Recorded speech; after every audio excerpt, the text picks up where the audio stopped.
Eu tenho revolucionários aqui? Que bom. Então vamos ver o que Deus tem para falar conosco. Eu gostaria que você abrisse a sua palavra, a sua Bíblia, no Evangelho de Mateus. Nós vamos dar um passeio pela Bíblia, mas eu quero começar pelo Evangelho de Mateus. E eu quero conversar um pouquinho com vocês hoje, capítulo 27, versículo 45, e eu vou te conduzindo aqui por alguns capítulos, alguns versículos, mas abra sua Bíblia em Mateus, capítulo 27, versículo 45. Eu quero inicialmente falar com vocês de alguns despertamentos. Eu vou estar conduzindo vocês aqui por alguns despertamentos e até nós começarmos a colocar as nossas ideias em um lugar só e você vai compreender onde nós vamos chegar com a mensagem hoje. Mas eu peço muito a você agora, vou pedir como eu não tenho o hábito de pedir isso, mas que você redobre a sua atenção, porque uma distração você pode perder o sentido daquilo que o Senhor quer falar ao teu espírito. Eu tenho certeza que muitos já estão aqui esperando. Eu tenho uma boa notícia a você. Você que fez o roleplay ontem. Quantos fizeram o roleplay ontem? Muitas experiências boas, né? Tenho uma boa notícia para aqueles que não conseguiram participar. Hoje nós teremos roleplays. Daqui a pouco vão ter algumas senhas sendo distribuídas e acho que o Anderson e o pastor Fábio vão estar fazendo um momento aqui.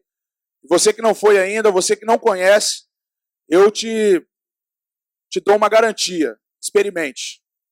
Mas vamos lá, vamos falar de alguns despertamentos. O roleplay é um deles, mas eu vou falar de outros aqui para a gente conversar um pouquinho. Evangelho de Mateus, capítulo 27, versículo 45. Desculpe se eu não me apresentei, né? Eu sou o pastor Cid, acho que meu nome está aí atrás, né?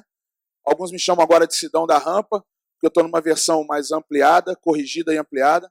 Então agora estão me chamando de Sidão. Mas até a metade do ano eu volto a ser Bíblia de bolso. Vamos lá. Evangelho de Mateus 27, versículo 45.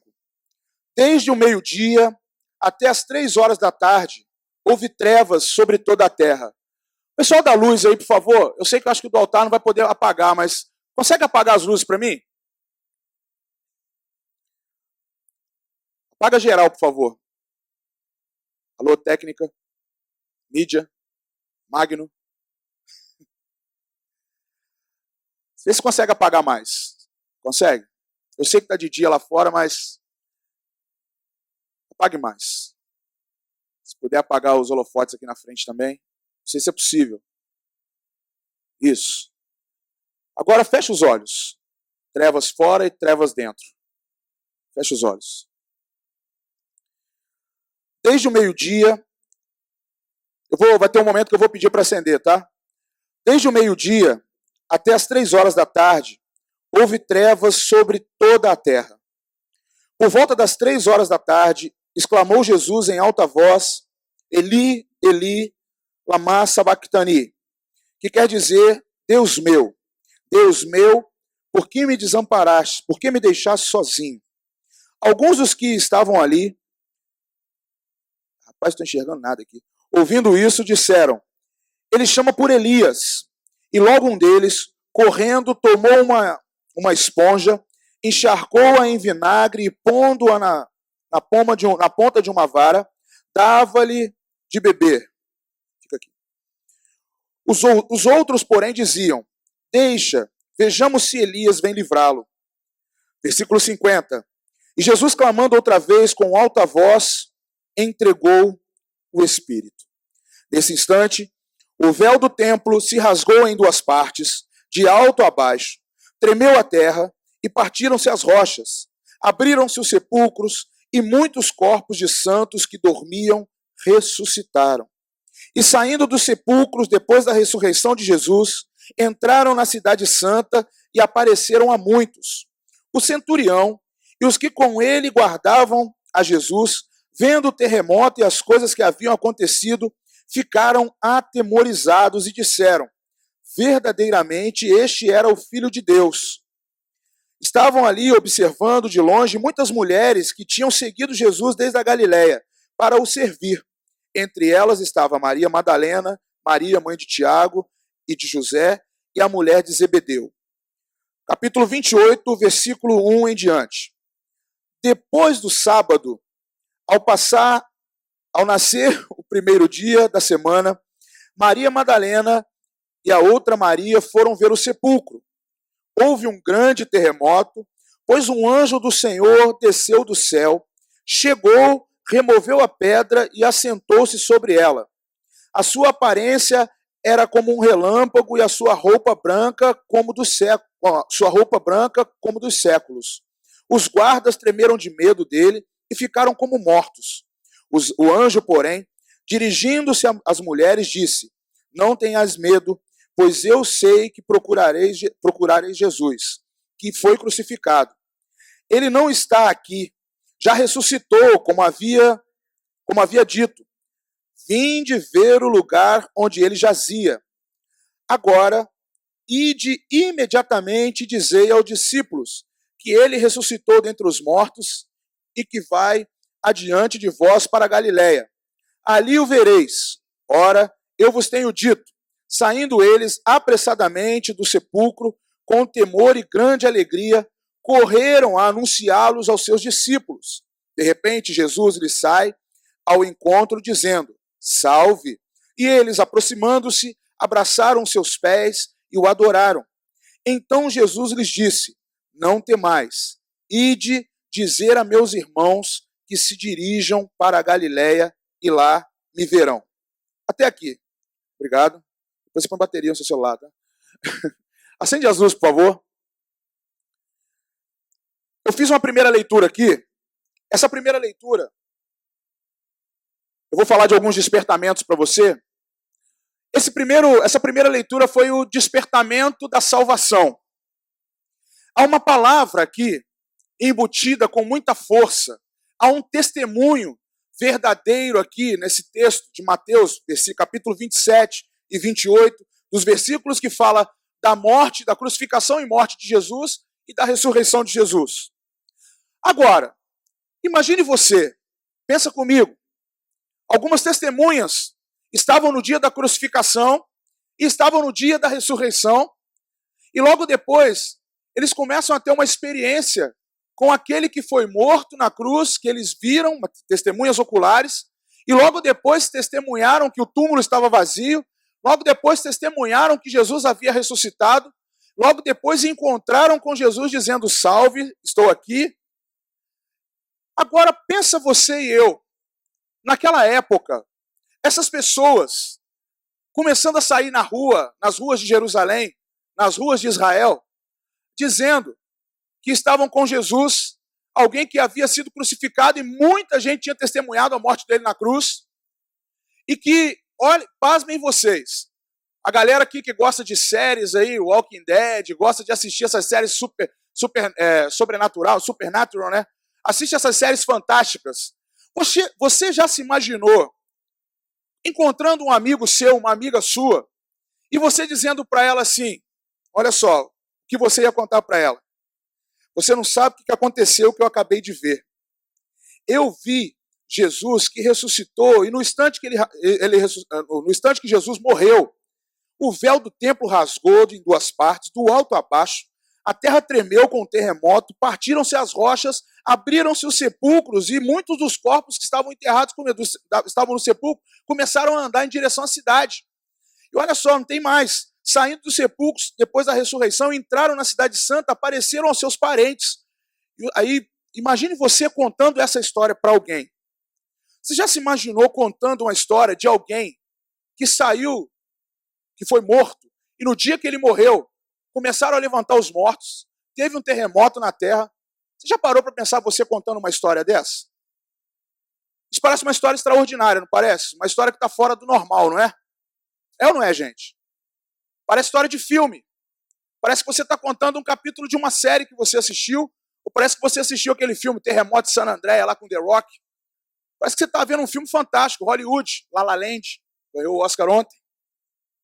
Parece que você está contando uma história imaginária. Mas essa história aqui é a história onde testemunhas começaram a espalhar, nesse período, a morte e a ressurreição de Jesus. Essa era a história mais extraordinária, mais fantástica que eles poderiam imaginar. Mas só que eles começaram a contar isso e começou a despertar a salvação. Nasce a salvação nesse lugar. Nasce a salvação. Nasce aquilo que traria o sentimento, o sentido da vida de milhares e milhares de pessoas. Morre Jesus, ressuscita Jesus, há um terremoto na terra, há um sepulcro que os mortos saem, o véu do templo que era sagrado se parte em duas e começa a acontecer um fenômeno extraordinário desde então. Essa história começa a invadir corações e corações, espíritos, almas de todos os viventes na terra. Nasce aqui, desperta aqui a salvação. Mas olha que interessante, a história continua. Versículo 11 do capítulo 28, ao despertamento de uma conspiração. Olha o que vou ler com você, que você vai começar a entender. Versículo 11 de Mateus 28. Quando alguns da guarda iam chegando à cidade, anunciaram aos principais sacerdotes todas as coisas que haviam acontecido. Reunindo-se eles com os líderes religiosos, decidiram dar dinheiro aos soldados, subornar os soldados, recomendando: dizei que vieram de noite os seus discípulos e enquanto dormiam, eles roubaram o corpo de Jesus. Caso isto chegue aos ouvidos do governador, nós vamos convencê-lo e vocês os colocará em segurança. Eles, recebendo dinheiro, fizeram como estava instruído, e espalhou-se essa história entre os judeus até o dia de hoje. Só nesse trecho dos capítulos 27 e 28, estão acontecendo vários fenômenos. Há uma história fantástica, uma história extraordinária, que nasce no coração de algumas testemunhas oculares. Eles começam a vivenciar isso. Há uma passagem do caminho de Emaús, que alguns discípulos encontram com Jesus sem reconhecê-lo, e eles dizem: ardia o meu coração ao ouvir a voz daquele homem. Então era uma história que estava muito ainda viva, estava viva dentro de alguns discípulos, algumas testemunhas. Só que começa a despertar, dentro do despertamento da salvação, começa também uma conspiração. E essa conspiração até hoje, ela é acreditada. Houve uma conspiração dizendo: falem para todos da Judéia, da Galiléia, que o corpo foi roubado. Uma conspiração foi levantada diante de uma história extraordinária. Parece que eu estava tentando assimilar e colocar numa linguagem que ficasse fácil para você, e a ideia que me veio na cabeça era que parece que esses conspiradores estavam com a síndrome do culpado de Washington. Tudo ordinário. Eles não levavam crédito numa história extraordinária, acharam que era uma mentira que estava sendo criada ali. Nasce ali a síndrome do culpado de Washington naquele dia. Porque esses homens começaram a levantar uma conspiração dizendo: como vão acreditar que esse homem morreu numa cruz, foi ressuscitado com terremotos, com o véu rasgado no templo, por mais que fosse algo que muitas pessoas testificaram naquele dia. Mas o que estava acontecendo ali era que aquela verdade que estava sendo colocada e ardendo no coração das pessoas estava tendo um abafamento. Eu quero que você comece a compreender comigo onde eu vou chegar, e eu espero que você já esteja raciocinando em cima da palavra, porque algo que eu estou dizendo a você é que todos nós somos testemunhas espirituais dos acontecimentos de Mateus 27 e 28, a morte e a ressurreição de Jesus. Mas existe uma conspiração no ar que está fazendo com que essa história extraordinária ela seja abafada dos nossos corações, fazendo com que eu e você não mais tenha o arder do Espírito do Senhor dentro de nós, para que essa história entre na vida de outras pessoas. Muitas histórias têm tentado abafar a verdadeira história que nós, eu e você, temos que ter como verdade na nossa vida. Isso aqui é a essência do Evangelho, e eu vou provar para você. Porque a igreja nasceu debaixo dessa verdade, desse despertamento da salvação. Qualquer outra coisa pregada além da cruz e da ressurreição é uma mentira, é anátema, é a maldição. Jovens, vocês estão aqui, eu e você, precisamos começar a resgatar a essência do Evangelho. Nós precisamos resgatar a essência dessa história extraordinária. Estão roubando de nós a verdadeira comunicação do Espírito do Senhor. Na abertura desse congresso, apóstolo Joel pregando aqui, uma frase me chamou a atenção, e creio que chamou a atenção de muitos que estavam prestando atenção na palavra dele. Que era a frase que ele disse assim: fazer o correto não é o suficiente. É preciso crer no que é correto. Lembram dessa frase, quem estava aqui? Fazer o correto não é o suficiente. É preciso crer no que é correto. Mas deixa eu falar algo para você que me confrontou muito, que é a base da minha palavra hoje. Debaixo dessa frase, eu disse para algumas pessoas, incluindo a minha esposa, e eu estava conversando com o pastor Fábio também, que até hoje pela manhã, hoje na madrugada, eu estava com muita dificuldade para achar o caminho verdadeiro para trazer uma palavra para vocês. Eu estava com uma palavra em mente durante um tempo, essa palavra não estava encaixando, mas hoje de manhã, hoje era por volta de 4 horas, foi a hora que eu fui deitar um pouco, eu falei: Senhor, nunca aconteceu isso comigo. Ano passado, a igreja do telhado, estava com 1 mês e meio já com essa palavra gerada, tive até a coragem de subir no telhado dessa igreja, e hoje eu não estou com coragem nem de subir o degrau para vir pregar. O que está acontecendo? Nunca tive temor para pregar a palavra, eu sempre tive temor a Deus, mas pregar a palavra nunca. E olha só, a mensagem que eu estou dizendo para você, você vai começar a entender melhor, é exatamente o que está nos faltando hoje, pregar a palavra. Nós estamos pregando diversas coisas, menos a palavra do Senhor, menos o Evangelho de Cristo. Nós estamos dando diversos testemunhos para várias pessoas, menos o testemunho de Cristo. Se você ouviu bem a palavra da Raquel aqui, você deve ter tido um pouco de noção que hoje você tem que tomar uma decisão muito séria nesse lugar. Você não pode sair daqui desse templo, nesses dias, voltar para a tua realidade, voltar para as tuas cidades, sem você não ter a verdade do Espírito do Senhor dentro de você.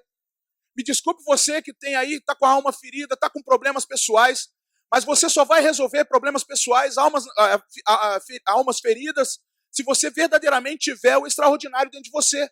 Então o despertamento tem que acontecer, você precisa crer nessa palavra, porque é a verdade que você tem que levar. Porque a alma ferida não consegue sarar ninguém, não consegue levar a verdade para ninguém. Pessoas que estão omissas não conseguem levar porque estão escondidas atrás dessa verdade, não conseguem se colocar à frente dela. Deixa eu falar algo para você, porque debaixo dessa verdade que o apóstolo Joel falou aqui na abertura, fazer o correto não é o suficiente, é preciso crer no que é correto. Deus me levou em Romanos, no capítulo 10, e olha só o que ele está querendo falar comigo e com você hoje. Talvez muitos aqui já conhecem essa mensagem, já conhecem essa passagem do apóstolo Paulo, Romanos também, que a Raquel pregou Romanos aqui. Mas olha só o que Deus está querendo falar comigo e contigo hoje na palavra. Capítulo 10 de Romanos, versículo 14. Eu vou pegar a frase do apóstolo e vou emendar aqui. Não estou incluindo na Bíblia algo novo. Estou pegando um contexto e agora trazendo para o texto da palavra. Fazer o correto não é o suficiente. Palavra do apóstolo Joel aqui. É preciso crer no que é correto. Romanos 10, 14 diz assim: como, pois, invocarão aquele em quem não creram? E como crerão naquele de que não ouviram, de quem ninguém ouviu? E como ouvirão se não há quem pregue? Perguntas. Como ouvirão se não tem quem pregue? Como anda a sua comunicação do Evangelho? O que você tem levado para as pessoas? Vou fazer mais perguntas. O que você tem pregado? Qual é a mensagem que você carrega? Se chegasse alguém hoje que não conhece a Jesus, que não tem experiência nenhuma de ter ouvido a verdade, qual é a mensagem que você prega? Qual é a palavra que você daria para essa pessoa? Jesus te ama? Jesus te salva? Qual é a verdade que você está levando? Qual é, adolescentes e jovens, galera da rampa, qual é a mensagem que vocês estão levando na mochila? Estava indo para o corredor ali, para ir lá atrás, no estande da rampa. A Lourdinha, cadê a Lourdinha? Lourdinha saiu, ela ouviu a palavra da Raquel. Ah, está ali, a Lourdinha está ali. Passando no corredor, a Lurdinha me abordou, esposa do seu João, que trabalha lá na rampa com a gente. A Lurdinha disse o seguinte: pastor, fui num salão de beleza, mandou bem, fui arrumar meu cabelo para o meu esposo, João, barbeiro, fui me embelezar um pouco. Eu tô poetizando a história aqui, mas vou entrar no finalmente. Ela chegou no salão e sentou, e uma mulher veio, amiga, irmã da igreja também, Lourdes? Uma irmã da igreja, e disse assim: minha filha, é ela ou é amiga dela que a filha foi na rampa? A filha tem 14. Ah, ok. Ela tem uma filha de 14 anos e a filha dela foi convidada para ir na rampa. 14 anos de idade, menina católica, nunca tinha tido uma experiência numa igreja evangélica. E ela foi nessa igreja, foi na rampa, primeiro dia, primeira vez. Tudo bem. Foi na segunda, na terceira vez, ela chegou para a mãe dela e falou, a mãe dela perguntou: você vai na rampa? Ela: mãe, eu não quero ir não. E aí, Lurdinha me contando ali, a Lurdinha falando: aí, pastor, ela falou que não quer ir porque chegou lá na rampa e um monte de menino querendo ficar com ela, pedindo para ficar. E ela falou que a rampa não é uma igreja para poder ouvir a palavra, mas é porque um monte de garoto está indo lá só para ficar, para namorar. Na hora que a Lurdinha falou isso comigo ali, eu falei assim: o que os adolescentes e os jovens que estão indo na rampa estão carregando nas suas mochilas? Que mensagem estamos carregando? Qual é o testemunho que eu estou dando, ou que eles estão dando, para quem nós estamos abordando? Para quem vem de encontro a nós e recebe um convite nosso? Nós convidamos para quê? Quando eu ouvi a Raquel aqui, ela me falou antes da pregação da Raquel, quando eu ouvia a Raquel pregando, eu disse assim, meu coração estava dizendo ali: será que minha esposa está ali, uma mulher de Deus, casada comigo há mais de 16 anos? Será que a gente está pregando mentira para essa geração? Será que a minha vida é uma mentira? Será que o que sai da minha boca, o meu testemunho, é uma mentira para esses jovens e adolescentes? Porque esses testemunhos, ou eles são um despertamento de uma conspiração, ou eles são o testemunho o despertamento de uma verdade que está acontecendo e eu não estou conseguindo enxergar. Eu estou dizendo isso para vocês, e jovens e adolescentes da rampa que estão aqui espalhados, alguns trabalhando. Vou falar para vocês e falo para todos nós que estamos aqui. Se você não tomar uma postura para começar a carregar o testemunho da morte e ressurreição de Cristo, eu vou fazer uma oração, ou ele me leva, ou leva alguns aqui. Porque nós precisamos começar a pagar um preço. Eu falo isso com muito peso no meu espírito, porque eu sei que Deus pode me levar a qualquer momento para não ter que testemunhar uma vergonha dessa. A promessa que está sobre a minha vida é de pregar o evangelho até que o último suspiro do meu corpo possa sair no ar. Mas por que nós estamos fazendo o errado? Por que nós não estamos fazendo aquilo que fomos mandados fazer? Se você começar a ler Atos 2, se você começar a ler o discurso do apóstolo Pedro, eu vou ler para você começar a entender o que é a verdadeira essência de uma história extraordinária acontecendo. E parece que nós estamos indo no caminho contrário. Parece que nós estamos aceitando os conspiradores na nossa vida. Atos 2. Eu vou pedir controle aqui. Está difícil hoje. Atos 2, versículo 37. Ouvindo eles isto, Pedro tinha acabado de pregar. Deixa eu ler um pedaço da pregação de Pedro para você entender melhor. Atos 2, 22. Homens israelitas, escutai essas palavras. Jesus de Nazaré foi homem aprovado por Deus entre vós com maravilhas, prodígios e sinais, que Deus por ele fez entre vós, como vós mesmos bem sabeis. Este homem vos foi entregue pelo determinado propósito e conhecimento antecipado de Deus. Tomando a vós, o crucificastes e matastes pelas mãos de ímpios. Versículo 24. Deus, porém, o ressuscitou, soltos os laços de morte, porque não era possível que fosse detido por eles. Versículo 31. Prevendo isso, disse da ressurreição de Cristo, Pedro ainda falando, prevendo isso, disse da ressurreição de Cristo, que a sua alma não foi abandonada no túmulo, nem a sua carne sofreu decomposição. Deus ressuscitou, e a este Jesus, de que todos nós somos testemunhas. De modo que, exaltado pela destra de Deus e tendo recebido do Pai a promessa do Espírito Santo, derramou isto que vós agora vedes e ouvis. Versículo 37, onde eu quero falar com você em diante. Ouvindo eles isto, a pregação de Pedro, afligiram-se em seu coração e perguntaram a Pedro e aos demais apóstolos: o que faremos, irmãos? Disse-lhes Pedro: arrependei-vos, e cada um de vós seja batizado em nome de Jesus Cristo para perdão dos pecados, e recebereis o dom do Espírito Santo. A promessa diz respeito a vós, a vossos filhos e a todos os que estão longe, de tantos quantos Deus, nosso Senhor, chamar. Com muitas outras palavras, Pedro dava testemunho e os advertia, dizendo: salvai-vos desta geração corrompida. Os que de bom grado receberam a sua palavra foram batizados, e naquele dia acrescentaram-se quase 3.000 almas, e perseveraram na doutrina dos apóstolos, na comunhão, no partir do pão e nas orações. E cada alma havia temor, e muitas maravilhas e sinais eram feitos pelos apóstolos. Todos os que criam estavam juntos e tinham tudo em comum, uns pelos outros. Vendiam suas propriedades e bens e repartiam com todos, conforme a necessidade de cada um.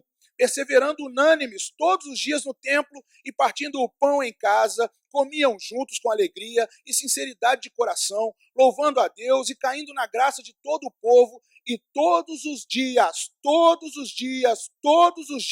acrescentava o Senhor à igreja aqueles que iam sendo salvos. Esse é o nascimento da transformação da igreja. Há um despertamento aqui. Houve o despertamento da salvação na cruz do Calvário, na ressurreição de Cristo. Houve o despertamento de uma conspiração. Homens e mulheres se levantaram dizendo que era uma mentira. Houve o despertamento da transformação da igreja pelo testemunho do apóstolo Pedro, que o testemunho incluía ressurreição e a morte de Jesus. Nada além e nada aquém. Há um testemunho que precisa estar nos meus lábios e nos seus. Jovens, homens, mulheres, varões, varoas. Se tem uma coisa que precisa estar no teu espírito, é o testemunho verdadeiro. Eu fico muito triste porque o diabo tem tentado roubar isso de nós. Há uma conspiração acontecendo, querendo trazer o ordinário, onde uma história extraordinária já foi colocada em mim e em você. Se você crê que você é salvo, se você crê que você é salvo, se você crê que você é salvo, esse testemunho tem que ser a única verdade que você precisa publicar. Chegaram para mim e para a Raquel: vocês precisam ir pelo Brasil para pregar o testemunho de cura da pérola do câncer. Não, nunca. Eu falei com a Raquel: se nós sairmos com a pérola com vida de Campinas, nós vamos virar essa página da nossa vida e vamos voltar a fazer o que sempre fizemos. Nós vamos dar o testemunho da morte e da ressurreição de Cristo.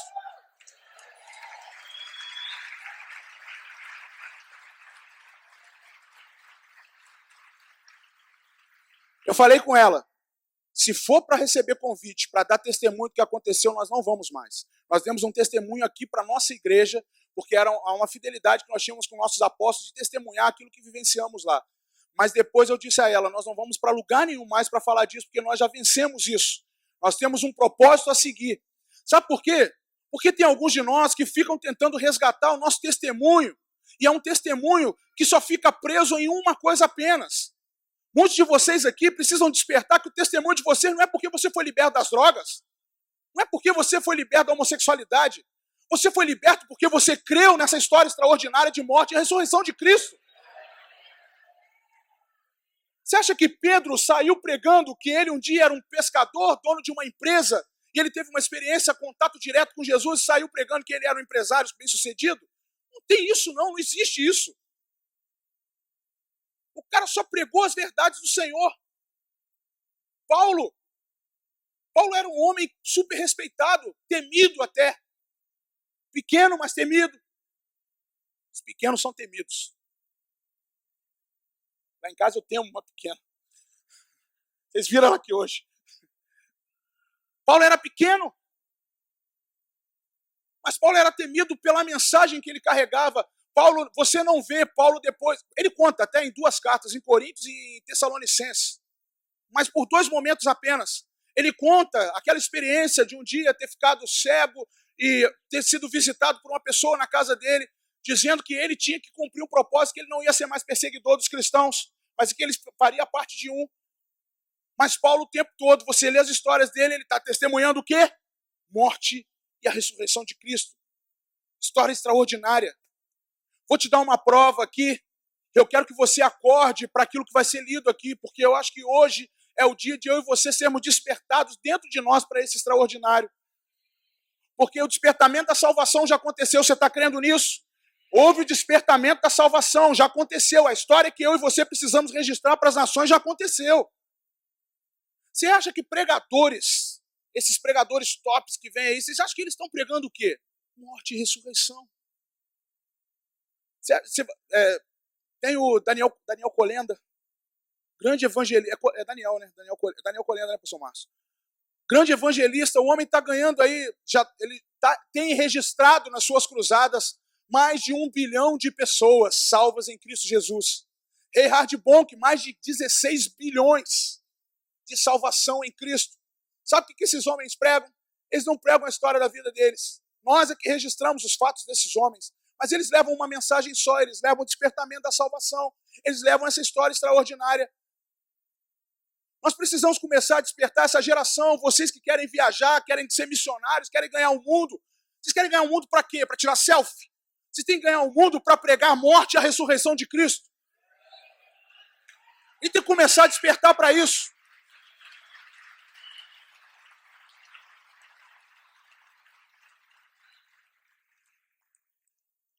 Atos 17. Talvez seja o momento que eu quero chegar para terminar essa palavra. Magno, espera um pouquinho. Depois eu peço para você colocar o tema aqui. Eu não falei o tema da mensagem ainda, né? Mas é porque vai entrar agora. Atos capítulo 17, versículo 1. Quero ler com você. Já acharam? Eu ouvi o barulhinho das páginas. Tendo passado por Anfípolis e Apolônia, chegaram a Tessalônica, onde havia uma sinagoga dos judeus. Aqui é o apóstolo Paulo. Paulo como tinha por costume, foi ter com eles e por 3 sábados seguidos, discutiu com eles sobre as Escrituras. Paulo chegou numa cidade, Tessalônica, ele já foi imediatamente para uma sinagoga, que é a igreja da época, onde se reuniam ali alguns doutores, alguns estudiosos da palavra, judeus. Paulo chega nessa cidade, já procura ali num sábado, onde era o dia da reunião deles, e 3 sábados seguidos, praticamente um mês, Paulo vai para a sinagoga para discutir a palavra. Foi debater sobre a palavra, sobre a verdade que ele carregava. Explicando, versículo 3, explicando e comprovando que era necessário que o Cristo morresse, olha só, e ressuscitasse dos mortos. Olha o que Paulo estava discutindo. Que Jesus precisava morrer e ressuscitar dentre os mortos. E este Jesus que eu anuncio, Paulo dizendo, é o Cristo. Alguns deles creram e ajuntaram-se com Paulo e Silas, e também grande multidão de gregos piedosos, e não poucas mulheres de alta posição. Aqui está uma reunião discutindo sobre o despertamento da salvação. Aqui eles estão discutindo sobre o verdadeiro evangelho. Aí olha embaixo, vamos lá. Versículo 5. Os judeus, porém, cheios de inveja, tomaram consigo alguns homens perversos, dentre os desocupados, e ajuntando o povo, tumultuaram a cidade e, invadindo a casa de Jason, os procuravam para entregá-los ao povo. Não achando Paulo e Silas, ou os dois ali, porém, trouxeram Jason. Jason pagou o pato aí. E alguns irmãos que estavam à presença das autoridades da cidade, gritando. Essa é a frase que eu quero que você guarde hoje. Estes que têm transtornado o mundo chegaram também aqui. Põe o tema na tela, põe na tela, põe na tela, põe na tela.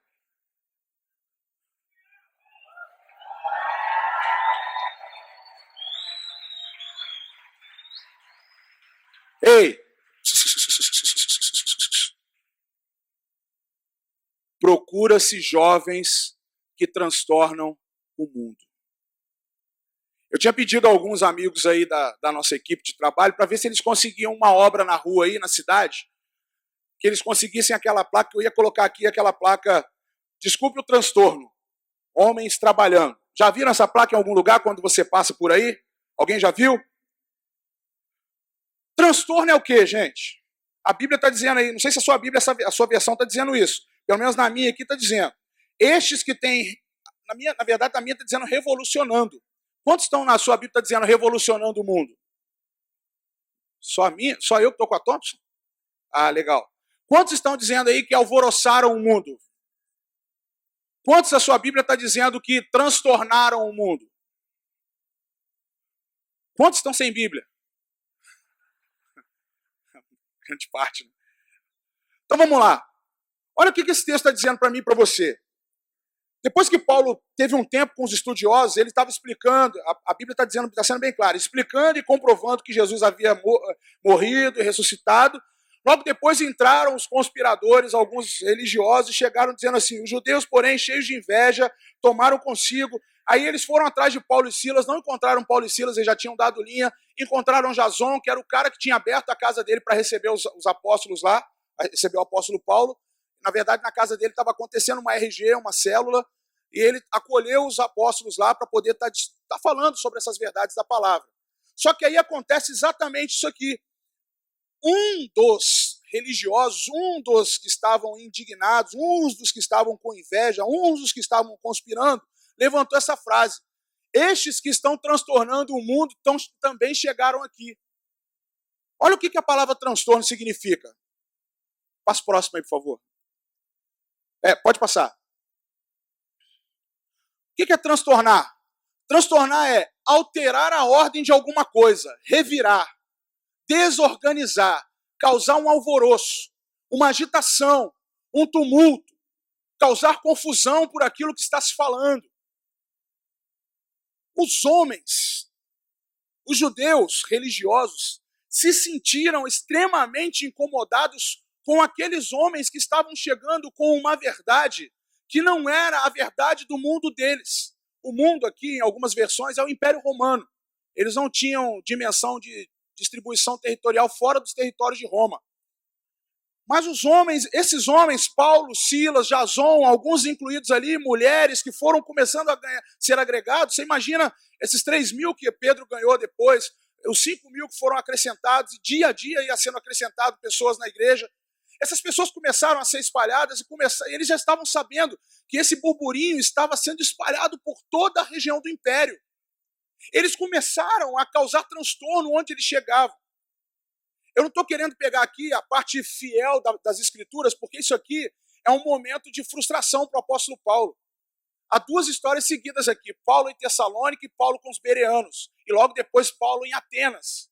São 3 momentos que o apóstolo Paulo foi infeliz naquilo que ele estava pregando. Mas são 3 momentos, ou este aqui que eu quero pegar específico, que eu quero que você comece a compreender que quando eu e você, quando carregamos uma história extraordinária, nós começamos a revolucionar os lugares onde nós estamos. Mas deixa eu dizer algo mais, porque você não está entendendo. O que está acontecendo é que nós não estamos revolucionando absolutamente nada. Porque se eu e você estamos chegando em algum lugar e não estamos causando incômodo, algo está errado. Tem muitos crentes que estão querendo fazer acordo com o mundo, mas não querem transtornar o lugar onde estão. Tem irmãos, tem igreja, tem homens e mulheres de Deus que até carregam essa verdade, até carregam o despertamento da salvação, até carregam a morte e a ressurreição, mas não estão causando efeito nenhum. Se você está compreendendo o que eu estou falando com você, sai daqui hoje incomodado. Sai daqui com raiva de mim. Sai daqui indignado com essa igreja. Sai daqui indignado que a Gabriela Rocha não vai vir mais. Sai daqui com esse silêncio que você fez pela idolatria que está no teu espírito. Mas sai daqui sedento para transformar o lugar que você está. Porque a pior coisa que tem, se você me compreende, é um despertamento. Você veio para o desperto extraordinário. Você tem que sair daqui com o extraordinário dentro de você, acordado, ligado, antenado. Eu lembro que eu vi um filme uma vez, só que esse filme não é muito bom, porque o cara precisou de droga para ficar atento com as coisas que ele estava acontecendo ao redor dele. Mas eu não quero que você fique ligado por causa de alguma droga, algum psicotrópico, nada disso. O que você precisa é estar ligado, porque o Espírito Santo está dentro de você e está te mantendo conectado, está te mantendo ligado com todas as coisas que estão acontecendo à tua volta, porque está tendo um acontecimento aí, um fato que está sendo horrível para nós. Eu estava lendo uma revista da Super Interessante e está dizendo que está surgindo um sistema, um novo efeito patológico. Acho que é patológico que eu li. Até anotei aqui para não esquecer. O Fabão que gosta Super Interessante, que se chama normose. Normose nada mais é que um conjunto de hábitos em que coisas extraordinárias se tornam normais para nós. Saiu na Super Interessante. Você pode depois ir no Dr. Google colocar ali reportagem sobre normose. Saiu em 2013, 2014. Cientistas americanos estão estudando isso, está vendo que há uma epidemia patológica mundial de que as pessoas não têm mais aquela sensação agradável, ou aquela sensação que a pastora Raquel pregou aqui, de levantar a cabeça e ficar surpreso com aquilo que está vendo. Porque essa doença patológica chamada normose está atingindo a todos nós. Talvez você não tenha nenhum mal no teu corpo, você não carrega nenhum vírus, você não fica nem gripado, mas você tem uma doença que pode estar chegando, está batendo em você, que é achar que tudo é normal. Isso não sou eu que estou falando, eu poderia falar que a Bíblia está dizendo isso, mas são estudiosos, cientistas, estão começando a fazer uma análise sobre isso. Então deixa eu falar uma coisa para todos nós aqui.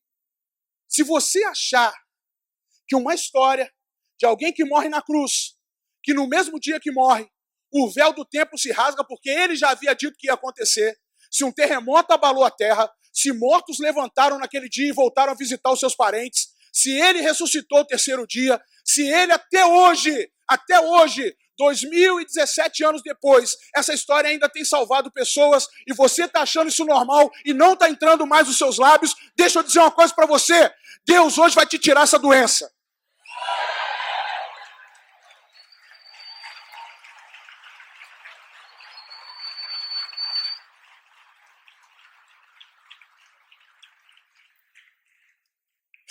Obrigado. Volta o tema lá. O Senhor está procurando aqui hoje. Procura-se jovens que estão prontos para transtornar o mundo. Isso não é uma pergunta. Isso é uma afirmação que está faltando despertar em mim e em você. Hoje tem que acontecer uma revolução dentro do teu espírito. Não espere roleplays. Não espere chamar à frente. Se você nessa cadeira não está se sentindo inconformado com aquilo que a sua omissão está te deixando fazer, hoje é o dia de você levantar do seu lugar. Hoje é o dia de você começar a ter um comichão, aí, um espinho. Porque, infelizmente, falo isso agora para os meus amigos pastores, nós estamos muito acomodados. Nós nos reunimos com algum grupo de pessoas e não fazemos mais nada. Paramos de pregar para os perdidos. Paramos de começar a comunicar o evangelho da verdade. Para quem estava comigo dentro do roleplace ontem, muitos daquilo que Deus mandou falar era que o Espírito da verdade precisava estar habitando em nós, mas tinha que começar por mim. Está acontecendo hoje, nós estamos vivendo um tempo de acomodação. Realmente, eu tenho medo que essa normose está começando a atingir primeiro as autoridades das igrejas hoje. Porque discursar aqui é fácil, eu estou com o microfone, eu estou bem, eu estou seguro aqui. Mas sabe lá, se ao descer, eu não vou ser consumido por isso. Se eu não estiver pregando uma verdade aqui, e se eu achar que a verdade, o extraordinário é normal para mim. O pastor Fabiano foi muito feliz em achar exatamente o eixo para isso. E engraçado que aconteceu uma situação inversa, né? Ele que gosta das partes de ciência e eu que trouxe isso hoje. Ele já trouxe para você o lado espiritual. Então eu e você hoje nós precisamos entender uma coisa. Estão procurando. E nós precisamos nos colocar à frente desses que estão se sentindo sem incômodo nenhum. Sabe por quê que o Brasil hoje passa por essa bagunça na democracia? Sabe por quê que as universidades hoje estão repletas de jovens sem nenhuma cabeça para pensar uma verdade? Entram lá e os primeiros 3 barbudinhos de bigodinho, que fala que tá com a camisa do Che, é o líder, e eles entram nessa vibe achando que isso é maravilhoso. Estava conversando com o Clóvis sobre isso ontem, ele orava pela minha vida. Estou até preocupado com a oração que ele fez, porque o Clóvis, quando ora e libera a palavra, é um negócio, né? E ele falou que Deus estava dando um projeto muito grande para mim, para entrar nas universidades, para começar a causar uma revolução. Aí eu pensei comigo, pô, mas já tem Tel Hayashi, já tem não sei o quê. Aí, na hora que ele estava falando, aí ele mesmo já foi dando a resposta. Só que algo diferente vai entrar, algo diferente vai ser dado a você. Aí eu falei, ferrou. Falei, eu não vou usar a camisa do Che. Não vou. Mas eu vou entrar. Procura-se jovens que estão dispostos a transtornar o mundo. Ah, vou. Se Deus falou, se Deus usou,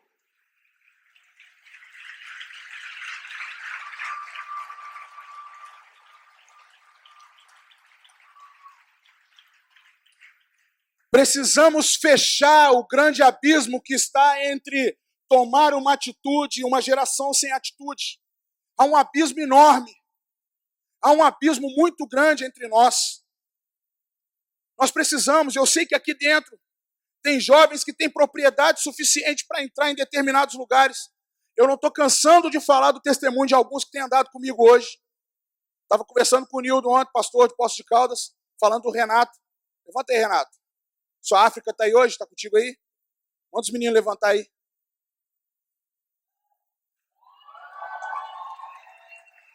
Ali tá, acho que está nem metade aí. Tem uma parte aí, né? Cadê? Está do outro lado? Tem mais gente aí do outro lado? Tá vendo aquela turminha ali? Mas tem mais um grupo. O Renato coloca 27 garotos dentro de uma Kombi. Uma hora ele vai ser parado aí no trânsito, volta aí. Mas ele trouxe, tirou do bolso dele 20 inscrições, pagou para 20 garotos, os outros 7 a gente ajudou aí da forma que dava. Esses meninos moram no bairro próximo daqui, eu falo pro Renato que é a África dele, né? Essa galerinha aí. E o Renato tem um projeto, pode sentar, galera, desculpa ter chamado vocês, que vocês não gostam, vocês vão falar comigo pra caramba depois.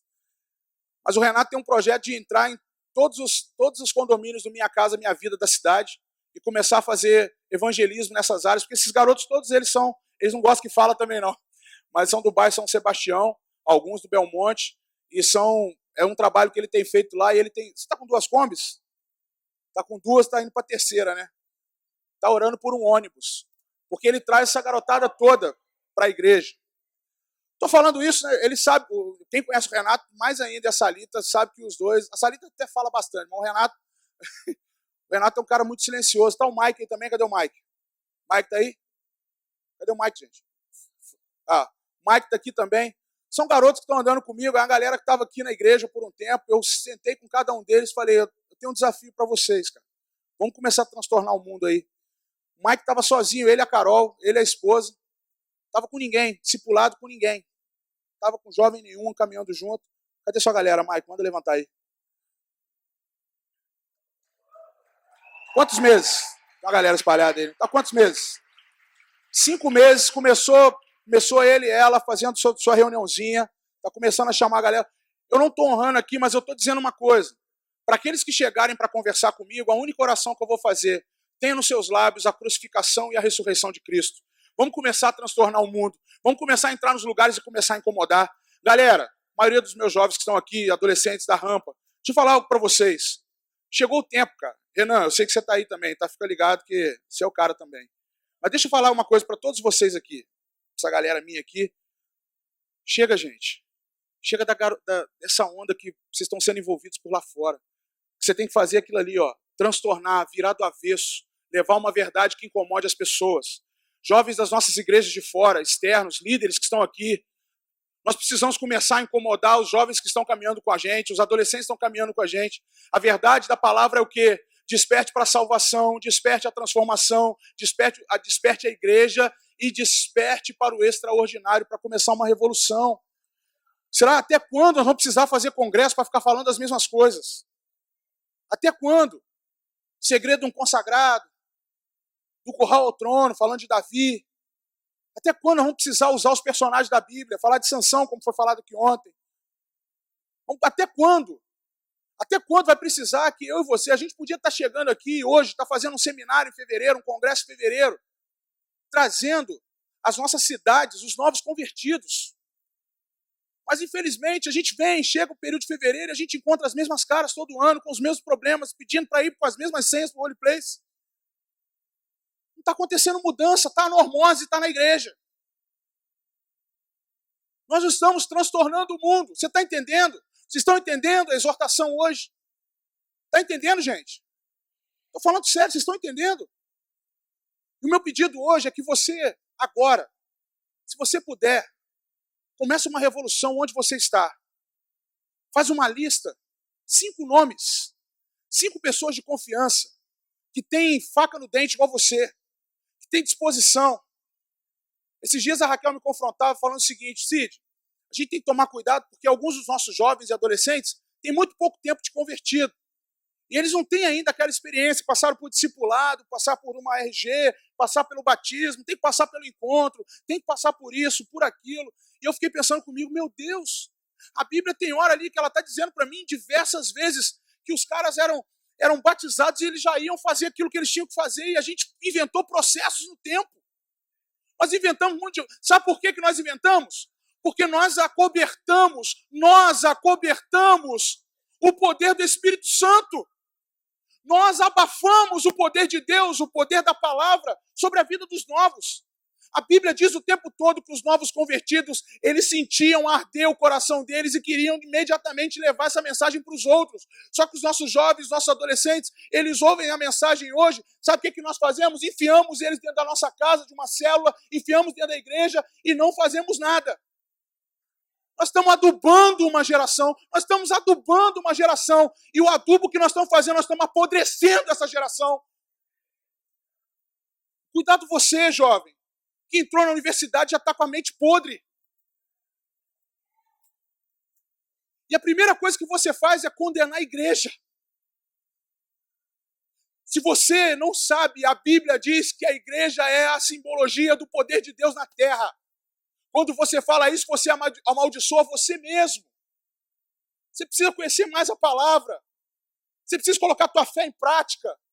E a fé vem pelo ouvir. Ouvir a palavra de Deus, ela não vem por passar a mão, ela não vem por ajoelhar no altar, ela não vem por derramar óleo na sua cabeça. A fé vem pelo ouvir. E a gente só distribui fé quando conhecemos aquilo que a fé nos fez. Por isso que nós não estamos vendo sinais. Por isso que nós não estamos vendo maravilhas mais. Por isso que não tem os prodígios do Senhor mais na terra. Por isso que nós não vemos mais saraiva. A próxima saraiva que vai vir, chuva de meteoro, qualquer coisa, vai ser para destruir a terra. A gente não vê mais saindo água da pedra. Aí qual é a nossa desculpa? Nós criamos isso como simbologia hoje. Não, que o irmão tem um coração duro, quando ele se converter, a água vai sair da pedra. Não, gente, a Bíblia falava, a pedra estava lá e a água estava saindo. Mas a gente não vê esses sinais mais porque nós não estamos mais buscando os sinais. Nós não falamos mais dos sinais que Jesus fez. Jesus fez um sinal na sua vida e a sua vida tem que ser o testemunho para salvar a humanidade. Então hoje, se a gente não acordar aqui, se a gente não for despertado aqui para transtornar o mundo, a minha pergunta é, quem será? Eu vou pegar Romanos capítulo 10, versículo 14. Como vão saber se não tem quem está pregando o que tem que pregar? Nós precisamos pregar aquilo que a palavra mandou a gente pregar. Nós precisamos liberar aquilo que Deus mandou liberar. Os apóstolos já estão ensinando. A palavra está dizendo, explicando e comprovando que era necessário que o Cristo morresse e ressuscitasse dos mortos. E esse Jesus que vos anuncio dizia, é o Cristo. Alguns deles creram, se ajuntaram com Paulo e Silas e também grande multidão de gregos piedosos. E aí eles disseram, estes que têm revolucionado, transtornado o mundo, chegaram também aqui. E a pergunta que eu quero encerrar essa mensagem de hoje, para nós estarmos tendo um tempo de oração e talvez um tempo de quebrantamento para quem aqui precisa, é se quando você chega num determinado lugar hoje, alguém fala assim, o que nós vamos fazer? Aquele revolucionário em Cristo chegou. Será que você está causando esse efeito hoje?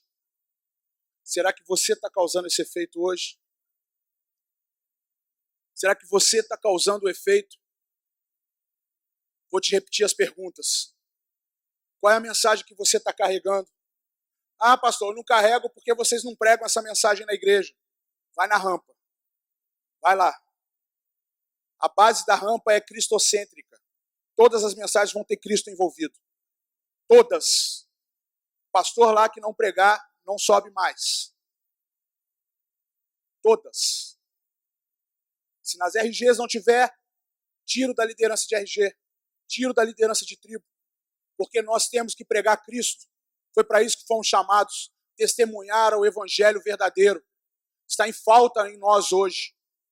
E eu espero, porque eu aprendi que a maior força extraordinária que o Senhor deixou para nós se chama Evangelho de Cristo Jesus. E se você está em falta com isso, se o teu testemunho hoje não está causando transformação em ninguém, eu vou te pedir um grande favor. Saia daqui nesses dias, começando a levantar um grupo de pessoas que você sabe que vai encarar com você projetos, que são projetos que vão começar a impactar as cidades onde você vai entrar. Mas eu não estou falando para você fazer projeto, para você ficar colocando na internet direto para todo mundo ficar sabendo. Comece a gerar projetos em que você vai entrar para vidas serem salvas. Tem um amigo meu que eu conheci há 2 anos atrás, pastor Luquinha. Ele é pastor de uma igreja em Goiânia. Ele começou um projeto muito próximo ao que eu tinha na área de educação. Só que o meu, eu entrava falando de bullying. Ele começou um projeto falando de Cristo. Hoje tem mais de 300 escolas em que ele entra e as escolas, todas elas, estão praticamente virando igrejas. O cara levanta ministérios de evangelismo dentro das escolas. Falei, Senhor, eu preciso estar com esse cara. Eu tenho que ir lá falar com ele tem que falar comigo, a gente tem que pensar junto, ele tem que me ajudar. Porque eu não posso perder essa oportunidade. Eu falo sempre isso aqui. Não dá para desperdiçar quando a gente lida com adolescentes, campo missionário, que é a escola. 3.000, 4.000 jovens. Eu me imagino o Pedro, diretor da escola, me dando a oportunidade. Vai lá, na hora do recreio, você fala para eles. Quando você começa a falar, você prega o evangelho, e você começa a ver 3.000 adolescentes na hora do recreio aceitando Jesus como o Senhor e Salvador da sua vida. Você já parou para imaginar isso? Talvez se você não está tendo essa visão que eu estou tendo agora, é porque você está na normose. Talvez você está dentro da sua casa, você está doido para ver seu pai convertido, sua mãe convertida. Talvez você está doido para ver seu irmão. Mas você sabe que você é o agente de transformação na vida deles. Mas sabe por que não aconteceu? Normose. Você não está incomodando quando você chega em casa. Você não, quando você ouve, você se enfurece ainda quando alguém fala, está indo demais na igreja, está ouvindo demais, está lendo demais essa Bíblia, está orando demais, está muito louvor alto aqui nessa casa. E você enfurece em vez de falar assim, glória a Deus, estou transtornando a minha casa. Tem que ter a inversão, sim. As pessoas têm que se sentir incomodadas, sim. Esses dias a Flor, minha filha, dentro do carro, perguntando sobre a Bíblia o tempo todo. Uma hora eu falei assim, pô, ô filha, para, tá chato. Aí eu andei um pouquinho com o carro, eu parei e pensei, pô, que é isso? O que eu fiz? O que eu fiz? Minha filha está pregando, perguntando, questionando, explanando. Eu mandei ela ficar quieta, falando que ela era chata. O que está acontecendo? Será que eu estou na normose? Tem um vírus em mim, maldito? Eu que batalho tanto para as minhas filhas serem pregadoras da palavra, e eu mesmo estou mandando ela se calar? Sai, demônio, de mim. A gente tem que ser incomodado com isso. Tem mãe aqui dentro que parou de pregar para os seus filhos. Tem pai aqui dentro que acha vergonha falar de Jesus, orar com o filho junto. Tem adolescente aqui que nem Bíblia tem em casa, está falando que vai para a rampa. Pô, o que está acontecendo, gente? Quem está querendo transformar o mundo?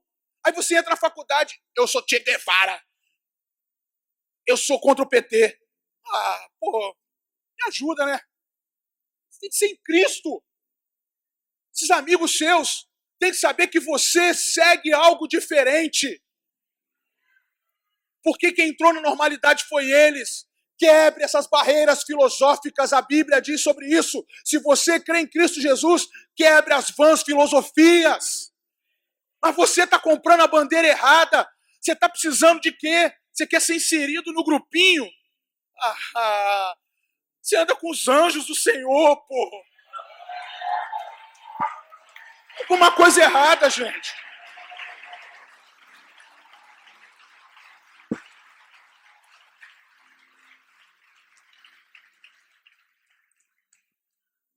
Eu não tenho mais o que pregar, não. Quem tem que pregar agora é você.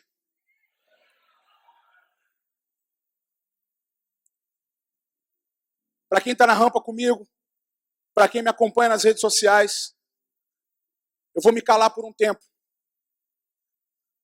Porque agora eu quero ver quem anda comigo começar a pregar. Eu falei com a Raquel que em 2017 eu não ia sair para lugar nenhum. Não quero ir em igreja. Não se incomodem, não fiquem chateados comigo, com Raquel. Mas se você fizer convites a nós não vamos. Não sei ela, mas eu não. Eu preciso cuidar da casa. Eu não posso mais, Joca, ter testemunho de que uma irmã que me conhece como pastor dessa igreja está à frente de um ministério hoje, e uma dona de casa, mãe de uma menina que vai na rampa, a mulher nem lá foi, tem a impressão de que esse pastor aqui, junto com suas ovelhas, são pedras de tropeço para o coração da filha dela. Vocês não estão entendendo o peso que é isso. Eu não vou prestar contas para o meu Senhor por culpa da sua negligência e da tua falta com o Senhor. Não vou. Não vou. Eu dou um basta aqui hoje. Eu falo com o meu pastor se precisar. Eu paro de pregar se for preciso. Que ele levante pastores aqui dentro para começar a trabalhar na rampa lá, mas assim não dá. E se eu fosse você, eu tomava vergonha na cara e fazia o mesmo. Porque a gente está pregando falsidade, mentira. Fica colocando versículozinho lá no WhatsApp, achando que está crente. Ou tem que sair, começar a pregar e fora. Ou passei esses dias aí, na frente de uma boate LGBT aqui da cidade, ou vendo meninas nuas se beijando na rua, e eu não fiz nada. E ninguém está fazendo nada também. Tem gente que passa aplaudindo. Passamos num posto de gasolina. 3 garotos carregando uma menina dentro de um carrinho de compra, bêbada. A menina caiu do carrinho, ficou caída no chão do posto de gasolina. O pessoal passando e rindo. Olha como é que está a minha cidade e a sua. Nós estamos entregues a Sodoma e Gomorra e não estamos fazendo nada. Nós estamos vendo a nossa geração morrer diante dos nossos olhos. A normose tomou conta. Pô, cadê aqueles que transformam o mundo? Está aqui, então tem que tomar atitude. Tem que tomar atitude, gente. Nós mesmos estamos abrindo a cova e enterrando as nossas gerações. O que vai ser dos nossos filhos? O que vai ser dos nossos filhos se a gente não pregar? O que vai ser? Você já parou para pensar isso? Você já parou para pensar isso? O que vai ser dos nossos filhos? O que vai ser da minha filha? O que vai ser da minha filha se não tem muito sede? Tem que ter sede. Tem que testornar, Jota. Tem que testornar, Jota. Tá dando não, gente. Pô, tem que dar um basta hoje aqui. Começa extraordinário. Começa em Cunha, começa em Poços de Caldas, começa em Volta Redonda. Começa em Barra do Piraí, começa em Pinheiral, em São José dos Campos. Tem que começar em algum lugar, essa revolução tem que começar. Eu espero que vocês estão aqui na frente, vocês não estejam, não pede perdão não, fala, Senhor, eu quero partir daqui agora, eu quero fazer, eu tenho que fazer acontecer. Vamos fechar esse abismo, gente. Para de enterrar seus amigos. Para de ser o culpado para enterrar seus amigos. Prega conversão. Prega ressurreição. Faz um voto com Deus aqui. Senhor, 1 ano, 12 meses da minha boca vai sair só o teu evangelho. Não entra em papo fútil. Cancela tua rede social. Cancela teu Facebook. Faz um voto de sair para a rua. Tem gente aqui que paga um preço numa academia e não fala de Jesus para ninguém.